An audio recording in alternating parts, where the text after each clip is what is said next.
Don't send that code, I said, standing in a glass office where I had no business being a six-digit number, blinking on Rita's phone like a trap with teeth, her thumb hovering her pride louder than any alarm in the building. "Who are you?" she asked, eyes like frost, and I told her the truth that gets you laughed out of boardrooms.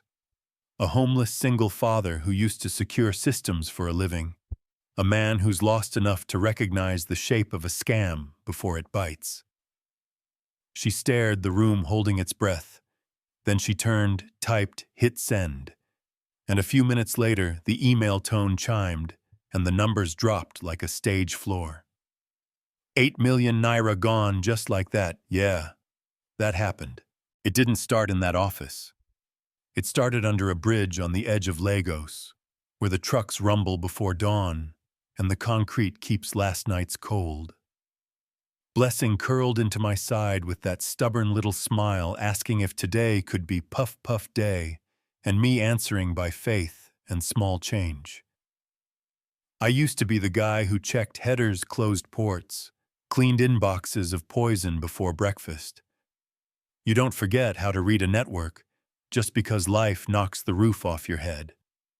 And that morning near the market, I saw Rita arrive like a headline heels that talked louder than most people, white shirt sharp enough to cut paper, phone pressed to her ear, saying payroll is Monday, and I don't want excuses. Her screen flashed with a text that smelled wrong, urgent tone, crooked grammar, a link that almost matched the bank's name. Almost, which is how they get you. So I stepped in, gentle ma. Please don't reply to that call, the number on your card. The code is for you, not them. She looked me over like I was a pothole. Do I look like I need advice from a man sleeping under a bridge? And I swallowed what pride I had left.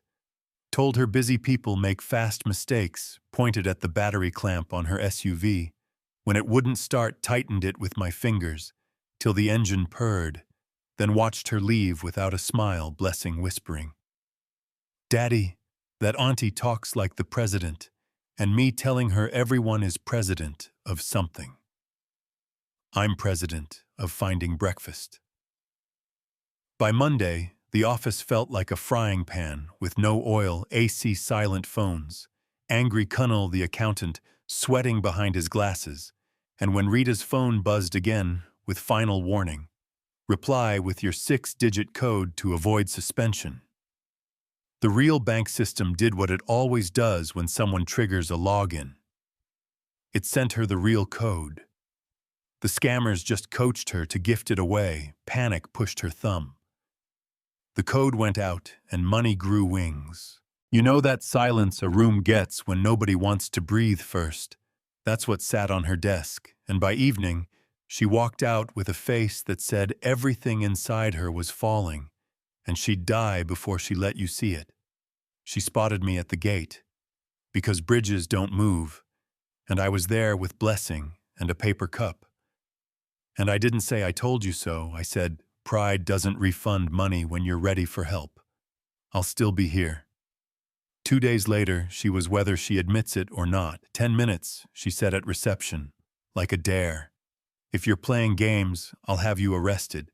And I sat with blessing on my knee and asked for her laptop. I didn't need magic, just logs and patience. The fake domain with an claw, where the bank used an I, the redirect chain that looked like Chicago and bled Port Harcourt Cafe Wi-Fi. The open directory, some lazy crook forgot to close the time-stamped OTP request that lined up perfectly with her reply, the whole ugly breadcrumb trail that predators leave when they trust panic more than they fear people like me. I locked what I could lock without crossing the line demarc from maybe to reject SPF from everyone. Welcome to Prove You Belong, two-factor everywhere that matters, hardware keys. For executives who hate losing purses, password manager for staff who love pet names, a quick workshop where I played fake dispatcher and watched who almost gave me their codes. They hated me, then they laughed, then they learned. I asked her for 2 kinds of trust access to fix what was broken, and a hot plate of rice for my daughter. While I did it, she rolled her eyes. Then she fed Blessing, and the first wall fell without anyone clapping. The twist didn't happen in some dark back room. It happened in broad daylight, when a furious contractor stormed in ready to pull his trucks. Rita braced for a fight, and I told him to check his phone refund alert. Partial, but real, because if you call a bank's fraud desk with documentation and timing, and you don't quit when the elevator music dares you to hang up sometimes. You catch the money before it cements on the wrong ledger. Sometimes the upstream alarms trip, and somebody with a badge starts moving instead of shrugging. And when that man's shoulders finally dropped, I watched belief return to the room like power after an outage. That week was a montage without the music, me typing fast enough to make my past life feel close again. Rita barking orders, then almost smiling when I refused to flinch. Blessing and Rita's boy Junior inventing games in the lounge. Two kids who didn't care about titles, proving that happiness hates pride. Rita in a doorway at 10 p.m., voice softer than I'd heard it, admitting she'd been wearing fear like perfume and hoping nobody could smell it, nodding, because I recognized those 2 a.m. eyes. You know what I mean. By Friday, the company didn't feel doomed. It felt scorched, but salvageable. And Rita did the hardest thing a leader does in public. She credited the wrong person to judge the right person to thank. This man you mocked saved us.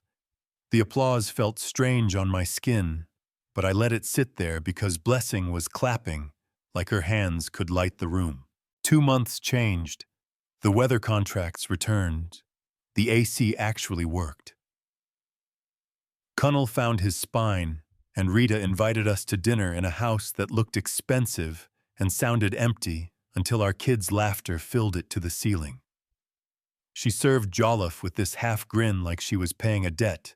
She owed to a promise. I told a quick prayer before we ate because my mother would haunt me if I didn't. And later, with the dishwasher humming and the kids tangled on the couch, she looked at me like she was seeing a version of herself she could forgive. Thank you, Ezekiel, for saving the money. And for reminding me what matters. I wanted to make a joke, I did. She rolled her eyes, then she smiled for real. She offered me a job the following week, a real one with a badge and a chair that didn't wobble. I almost said yes, then I thought about the freedom to tell hard truths when the numbers are ugly. And I told her to be my first client instead, to let me serve as her guardrail without turning into another mirror that tells her what she wants to hear. She laughed, then agreed, and I signed a small contract with ink that felt heavier than it looked. Here's the part that satisfies and makes trouble at the same time. We recovered enough to make payroll and keep faith with the people who had already packed up their hope. The systems got tighter, the staff got wiser, and the story started traveling. A homeless dad saves a CEO, which makes some folks cheer and others squint because it sounds too tidy for a world that loves mess. Was I right to walk into that lobby without an invitation? Should an outsider ever chase the path of stolen money when banks and police are moving slower than the damage did? Rita's pride cost $8 million? Or did a rigged system just wait for a long week to pounce, you know what I mean? I can tell you how it felt. Blessing sleeps without hearing trucks. We still buy Puff Puff on Saturdays because we can. Rita laughs more and apologizes faster. Junior argues with Blessing about the blue controller like they've known each other forever. And I carry keys again, not to a kingdom, just to a door I can lock behind me at night, which is its own kind of crown. If you've been here, if you've judged or been judged, if you've seen an OTP text, try to bully someone into handing over their life, tell me in the comments. Was I right or out of line? Is stepping in courage or arrogance? And where have you seen pride protect people versus burn them down? Like, subscribe if this hit a nerve, share it with someone who needs to hear. Don't send that code, and drop your story below. The scam you caught, the advice you ignored, the moment you realized the hero in the room didn't have the name tag you expected.